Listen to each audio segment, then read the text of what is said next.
আসসালামু সবাইকে। আজকে আমরা শুরু করতে যাচ্ছি এইচএসসি ফিজিক্স ফার্স্ট পার্টের চ্যাপ্টার 5 অর্থাৎ কাজ শক্তি ও ক্ষমতার একটি ফুল ডিটেইলস থিওরি ক্লাস নিয়ে। সো প্রথমে আমরা যদি এই ক্লাসটি করতে চাই তাহলে আমরা আজকের ক্লাসে যেটা করব সেটা হচ্ছে কাজ ও শক্তি নিয়ে আলোচনা করব।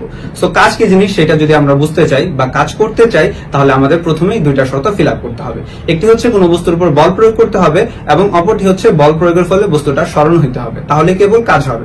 এবার যদি আমরা কোনো বস্তুর উপর বল প্রয়োগ করি এবং বল প্রয়োগের ফলে যদি কখনো বস্তুটা সরণ না হয় তখন আমরা তাকে কাজ বলবো না। তাহলে কাজ করার শর্ত কয়টা? দুইটা। আমরা একটু লিখে নিই। তাহলে 1 নম্বর শর্ত হচ্ছে বল প্রয়োগ করতে হবে,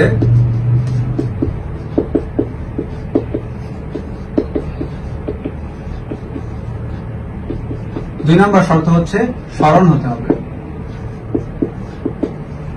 তাহলে এখানে এই বল বলতে আমরা কি বুঝতেছি? বল মানে কোন বস্তুকে ধাক্কা দেওয়া।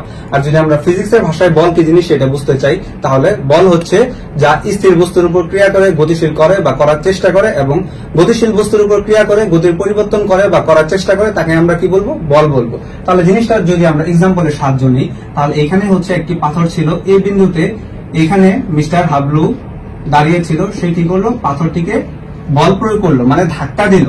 তাহলে এক পরিমাণ বলে ধাক্কা দিল। কিছুক্ষণ পর দেখা গেল যে পাথরটি এ বিন্দু থেকে বি বিন্দুতে এসে পৌঁছালো টি সময়।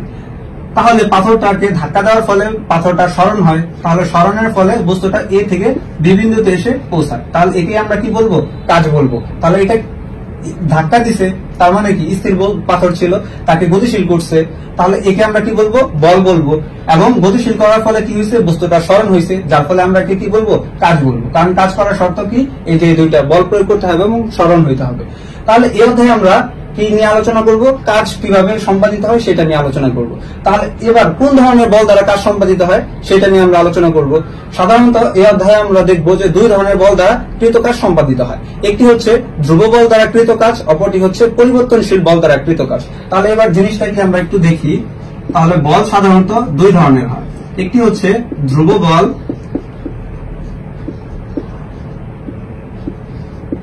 অপরটি হচ্ছে পরিবর্তনশীল বল।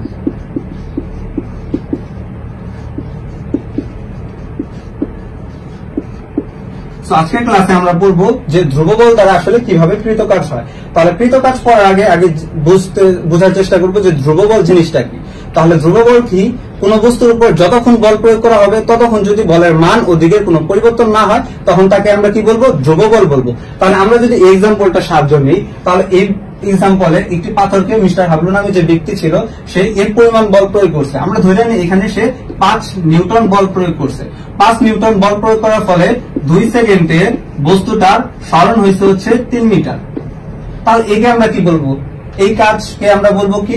ধ্রুব বল দ্বারা কৃত কাজ। এবং এই বলকে আমরা কি বলবো? ধ্রুব বল বলবো। কেন? কারণ ধ্রুব বল হওয়ার শর্ত কি? কোন বস্তুর উপর যতক্ষণ বল প্রয়োগ করা হবে ততক্ষণ বলের মানেরও কোনো চেঞ্জ হবে না এবং দিকেরও কোনো চেঞ্জ হবে না। তাহলে এই বস্তুটার উপরে 5 নিউটন যখন বল প্রয়োগ করা হয়েছে তখন 2 সেকেন্ডে বস্তুটা সরণ হয়েছে 3 মিটার।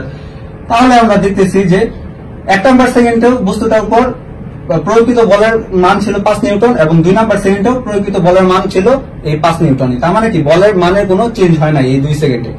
এবং আমরা যদি দিকের কথা চিন্তা করি তাহলে সে এইদিকে ধাক্কা দিচ্ছে, যার ফলে বস্তুটা সরণ কি এইদিকেই হয়েছে। তার মানে কি? বলের মান এবং দিকের কোনোটাই চেঞ্জ হয় না। তাহলে এই ধরনের বলকে আমরা কি বলবো? ধ্রুব বল বলবো। তাহলে এবার আমরা দেখবো যে ধ্রুব বল দ্বারা আসলে কিভাবে কৃত কাজ সম্পাদিত হয়। তাহলে আমরা কাজ হওয়ার শর্ত কি জানি?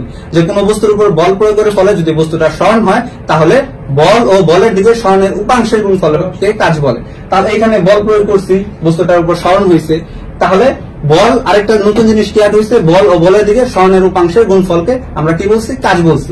তাহলে কাজ সমান আমরা কি লিখতে পারি সেটা আমরা একটু লিখে নিই। সুতরাং কাজ সমান আমরা লিখতে পারি বল গুণ বলের দিকে সরণের উপাংশ।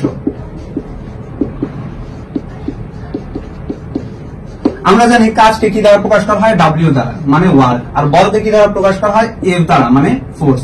এবার বলের দিকে সরণের উপাংশ যদি লিখতে চাই তাহলে আমরা কি লিখবো? উপাংশ লিখতে হবে। এবার উপাংশ মানে কি? উপাংশ হচ্ছে একটি বাহুকে দুটি অংশে বিভক্ত করাকে কি বলে? উপাংশ বলে।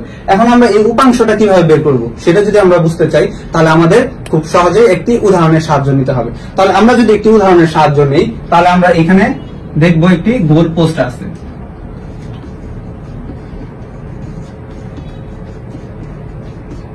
এইখানে একটি ফুটবল নিয়ে দাঁড়িয়ে আছে হচ্ছে একজন ব্যক্তি। আমরা চিন্তা করলাম যে এখানে ফুটবল নিয়ে দাঁড়িয়ে আছে হচ্ছে লিওনেল মেসি। কেন? সে হচ্ছে একটি প্লান্টি পেয়েছে, সে এবার গোল করবে। তাহলে এইখানে যে গোলকিপার দাঁড়িয়ে ছিল সে হচ্ছে কি ব্রাজিলের একজন গোলকিপার বা ব্রাজিলিয়ান গোলকিপার। তাহলে সে কি এই মেসির মানে শটটাকে কি প্রতিরোধ করতে পারবে না মেসি গোল করতে পারবে? তাহলে এটা যদি আমরা দেখতে চাই তাহলে আমরা দেখবো যে মেসি যদি ফুটবলটাকে শট করে তাহলে মেসি ফুটবলটাকে শট করলো। তাহলে শট করার মানে কি? মেসি ফুটবলটার থেকে এক পরিমাণ বল প্রয়োগ করলো। এবার যে গোলকিপার ছিল ব্রাজিলিয়ান সে কি চেষ্টা করবে? সে ভাববে এদিকে বল মানে শর্ট করছে, এই জন্য সে কি করবে এদিকে লাভ দেবে বা একটা ড্রাইভ দেবে বলটিকে ধরার জন্য। কিন্তু সে কি ধরতে পারবে? না, সে ধরতে পারবে না। কারণ কি? মেসি কখনো প্লান্টি মিস করে না। তাহলে মেসি কি করবে? একটু চালাক টাইপের খেলোয়াড়। তাহলে সে কি করবে? থিটা পরিমাণ কোণ বা অ্যাঙ্গেল করে এই দিকে শটটা দিয়ে দিবে, যার ফলে কি বোকা গোলকিপার সরে যাবে এদিকে, বলটা থিটা পরিমাণ কোণ করে যেহেতু সরণ এদিকে হবে তার মানে কি গোল হয়ে যাবে। তাহলে আমরা দেখি যে সে থিটা পরিমাণ কোণ করে এই দিকে অ্যাঙ্গেল করে শটটা দিয়ে দিল। তাহলে সরণ হয়েছে এইদিকে। তাহলে বল এবং সরণের মধ্যবর্তী কোণ যদি চিন্তা করতে চাই তাহলে কোণটা হচ্ছে কি থিটা পরিমাণ কোণ। তাহলে এই জিনিসটা কেন হইলো? কারণ আমরা ম্যাক্সিমাম ক্ষেত্রে দেখি যে ফুটবলকে যখন শট করা হয় ফুটবলটা কি করে উড়ে চলে যায়। তাহলে এইটাকে আমি দিলাম কি এই যে উড়ে এদিক দিয়ে চলে গেল গোল হওয়ার জন্য। তাহলে এই জিনিসটা আসলে উড়ে কেন গেল? বল প্রয়োগ করা হয়েছে এদিকে, বস্তুটা সরণ এদিকেই হইতে পারতো, এইদিকে না হয় এদিকে কেন হইলো?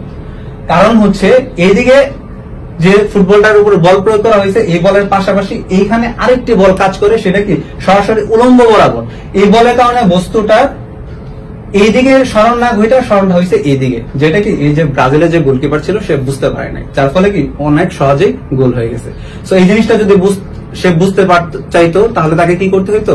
এই আমাদের আজকের ক্লাসটা করতে হইতো। সে যদি করতে পারতো বা করতো তাহলে সে কি এই ধরনের ভুল করতে পারতো না, তার মানে কি তাকে গোলটাও হজম করতে হইতো না।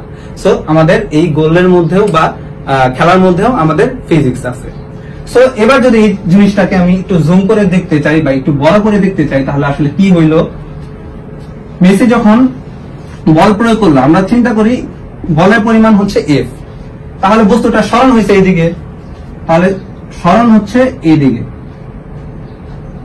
তার মানে কি এস পরিমাণ সরণ হইলো। এফ বল প্রয়োগ করার ফলে বস্তুটা সরণ হয়েছে এস, এর মধ্যবর্তী কোণ কত? থিটা পরিমাণ কোণ। আচ্ছা, এবার উপাংশ মানে কি বুঝি আমরা? একটি বাহুকে দুটি অংশে বিভক্ত করা, তাই না? এবার উপাংশ যদি আমরা বের করতে চাই তাহলে যতটুকু অংশে সরণ হয়েছে ততটুকু অংশে সরণ হওয়ার জন্য কতটুকু পরিমাণ বল প্রয়োগ করা হয়েছে সেটা যদি আমি বের করতে চাই তাহলে আমাদের এখানে কি একটা সরাসরি লম্ব টানতে হবে। তাহলে আমরা এখানে একটি লম্ব টানলাম। তাহলে এখানে যেহেতু আমরা লম্ব টানলাম, আমরা যদি নোটিস করি এখানে একটি সমকোণী ত্রিভুজ উৎপন্ন হয়ে গেছে। তাহলে এটা একটা বাহু ছিল, এটার নাম যদি আমরা দিতে চাই, এটার নাম হচ্ছে এ, এটার নাম ছিল বি। যেহেতু এখানে আরেকটা পয়েন্ট আসছে, এটার নাম দিলাম সি, এটার নাম যদি ও দেই, তাহলে এ বি বাহুর এর দুটি অংশে বিভক্ত করছে, একটি অংশ কি এসি এবং অপর অংশটি কি বিসি। তাহলে এখানে উপাংশ কোনটা? উপাংশ হচ্ছে এসি, কারণ আমরা জানি উপাংশ মানে কি একটি বাহুকে দুটি অংশে বিভক্ত করা। তাহলে এবার আমরা কি বের করবো? এই উপাংশটা বের করবো। তাহলে এই উপাংশের নাম কি? এসি। এবার যদি আমি বের করতে চাই তাহলে এটা হচ্ছে থিটাকোণ, থিটাকোণের বিপরীত বাহুর নাম হচ্ছে লম্ব, লম্ব নিয়ে আমাদের কিছু নাই, তার মানে আমি লিখবো না। আর এটা কি আমাদের সমকোণ, সমকোণের বিপরীত বাহু কি? অতিভুজ। তাহলে এখানে অতিভুজ কোনটা আছে? ও এ। তাহলে ও এর পরিচয় কি? অতিভুজ। অতিভুজ সমান কি দেওয়া আছে? এস দেওয়া আছে। আর আমরা বের করবো কি? এসি। এসির পরিচয় কি? উপাংশ, তাই না? যেহেতু আমাদের এখানে সমকোণী ত্রিভুজ আছে এবং ত্রিকোণমিতিক অনুপাত আছে, এর মানে কি আমরা ত্রিকোণমিতিক সূত্র সমূহ বসাবো। তাহলে এবার আমরা কোন সূত্র বসাবো? সাইন থিটা, কস থিটা না টেন থিটা? সেটা যদি আমরা বুঝতে চাই তাহলে যে সূত্রের ভিতরে আমাদের এই যে অতিভুজ আর হচ্ছে ভূমি পড়ে আমরা সেই সূত্র বসাবো। এবার সেটা যদি বসাইতে চাই তাহলে আমরা কি করব? আমরা অনেক সহজ একটি ট্রিক্সের সাহায্যে মনে রাখবো। তাহলে ট্রিক্সটা কি?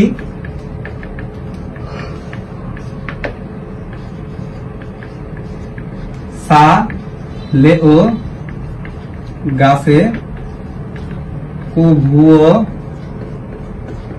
তেল ভু রূপ হয় না। মানে সালেও নামে একটি গাছ আছে, সেই গাছে কখনো তেলভু নামে যে রূপটা আছে সেই রূপটা হয় না। এখানে স দ্বারা আমরা বুঝাইতেছি হচ্ছে সাইন থিটা। তাহলে সাইন থিটা সমান আমরা কি লিখতে পারবো? লতে হচ্ছে লম্ব, সুতরাং আমরা লিখে দিলাম লম্ব। সরেউতে কি হয়? অতিভুজ হয়, তার মানে সাইন থিটা সমান লম্ব বাই অতিভুজ। এবার কতে কি হয়? কস থিটা হয়। তাহলে কস থিটা সমান আমরা কি লিখতে পারি? ভতে হচ্ছে ভূমি, তাহলে এটার পরিবর্তে আমরা লিখতে পারি ভূমি, আর স্বরে হতে হয় অতিভুজ, তার মানে আমি লিখে দিলাম অতিভুজ। এবার টেল ভুল, তার মানে কি টেন থিটা। টেন থিটা সমান আমরা কি লিখতে পারি, লতে হচ্ছে লম্ব আর ভতে কি হয়, ভূমি হয়। এবার আমরা দেখবো এই তিন সূত্রের ভিতরে কোন সূত্রতে বসে। এখানে কি আছে, ভূমি বাই অতিভুজ আছে, তাহলে ভূমি বাই অতিভুজ কোন সূত্রের ভিতরে আছে, সাইন থিটার মধ্যে না, লম্ব বাই অতিভুজ। ভূমি বাই অতিভুজ মানে কি, আমাদের cos থিটার সূত্র বসাইতে হবে। তাহলে cos থিটার সূত্র যদি বসাই, তাহলে আমরা এখানে কি লিখলাম, cos থিটা। তাহলে সূত্র কি, ভূমি বাই অতিভুজ। তাহলে ভূমি কি AC আর অতিভুজ কি আমাদের OA। তাহলে S এর মানটা বসাই দেই, S এর মানটা হচ্ছে ভূমি, তার মানে কি ভূমির মান দেওয়া নাই, আর হচ্ছে O এর মানটা হচ্ছে S, আমরা S দিয়ে দিলাম। সুতরাং আমরা cos থিটা সমান কি লিখতে পারি, AC ডিভাইডেড S। এবার আমরা কি করতে পারি, যেহেতু উপাংশ বের করবো, তার মানে আড়াই গুণ করবো। তাহলে আড়াই গুণ যদি করি, এটা নিচে মনে মনে 1 আছে, এই 1 এর সাথে এটা যদি গুণ করি, তাহলে AC সমান S cos থিটা হয়। তাহলে এই S এর পরিচয় কি, উপাংশ, তার মানে আমরা খুব সহজেই উপাংশটা বের করে ফেললাম। তাহলে এবার S এর, এই যে এদিকে কি ছিল, বলের দিকে সরণের উপাংশ, তাহলে বলের দিকে সরণের উপাংশ কত ছিল, AC। তাহলে আমরা AC লিখে দিলাম। তাহলে এখানে কি ছিল, F বল, আর S এর পরিবর্তে আমরা কি লিখতে পারি, S cos থিটা। তাহলে S cos থিটা সরাসরি লিখে দিলাম। সুতরাং বলের কাজের সূত্র কি, বল গুণ বলের দিকে সরণের উপাংশের গুণফলকে আমরা কি বলবো, কাজ বলবো। এখানে থিটা মানে কি, থিটা হচ্ছে বল এবং সরণের মধ্যবর্তী কোণ, ঠিক আছে। তার মানে আমরা খুব সহজে চাইলে কাজের সূত্র যেটি, সেটি হচ্ছে W/F S cos থিটা, এই সূত্রটা প্রমাণ করতে পারি। তাহলে এইখানে আমরা ভূমি বরাবর উপাংশ যেটা বের করছি, সেটা ছিল কি S cos থিটা। এবার যদি আমাদের কখনো বলে যে আনুভূমিক তল বরাবর কোন বস্তুর সরণ হয়, তখন আমরা কি বলবো।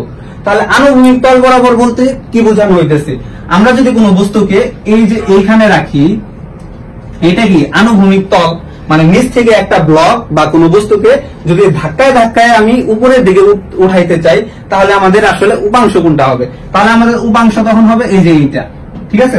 তাহলে এইটা যদি উপাংশ হয়, তাহলে আমাদের আসলে সূত্র উপাংশ কিভাবে বের করব বা সূত্রটা কি হবে। আমি যখন এইখানে, এটার নাম কি ছিল, আনুভূমিক তল, আমি যখন এই বস্তুটাকে ধাক্কায় ধাক্কায় উপরে উঠানোর চেষ্টা করব, তখন বস্তুটার উপর বল কাজ করবে সরাসরি উপরের দিকে, এই যে এই দিক বরাবর। তাহলে বস্তুটার উপর বল হচ্ছে এই দিকে, কিন্তু বস্তুটাকে ধাক্কাইতেছে এই দিকে, তার মানে বস্তুটার সরণ হয় কোন দিকে, এই দিকে। তাহলে সরণ হচ্ছে S পরিমাণ, বল প্রয়োগ করছে এই দিকে, সরণ হয়েছে এই দিকে, ঠিক আছে। এবার যদি আমি তার মধ্যবর্তী কোণ বের করতে চাই, তাহলে পুরো মধ্যবর্তী কোণ কত ছিল, 90 ডিগ্রি। 90 ডিগ্রি থেকে যদি আমি এই থিটাটা বাদ দেই, তাহলে আমাদের এই যে এই তাদের মধ্যবর্তী কোণটা বের করতে পারি। তাহলে এই মধ্যবর্তী কোণের পরিচয় কি, 90 ডিগ্রি মাইনাস থিটা। এবার আনুভূমিক তল বরাবর যদি উপাংশ বের করতে চাই, তাহলে আনুভূমিক তল বরাবর উপাংশ কি হবে,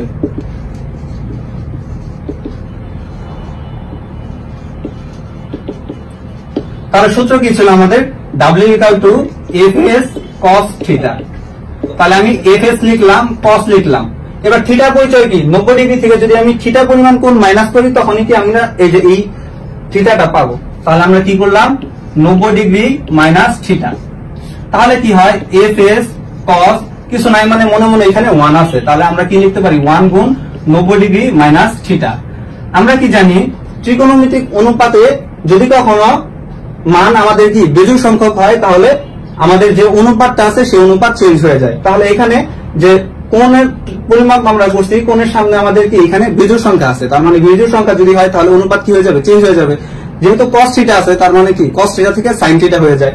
তার মানে আমরা কি লিখতে পারবো, যা ছিল প্রথমে Fs, তাহলে আমরা ওইটাই লিখলাম। তাহলে cos 1 থাকার কারণে কি cos থিটার অনুপাত চেঞ্জ হয়ে যাবে, তাহলে যদি চেঞ্জ হয়, তাহলে এটা কি হবে, sin থিটা, ঠিক আছে। তার মানে আমাদের আনুভূমিক তল বরাবর যদি আমরা কাজ বের করতে চাই, তাহলে আমাদের তখন কোন সূত্র বসাইতে হবে, W/Fs sin থিটা।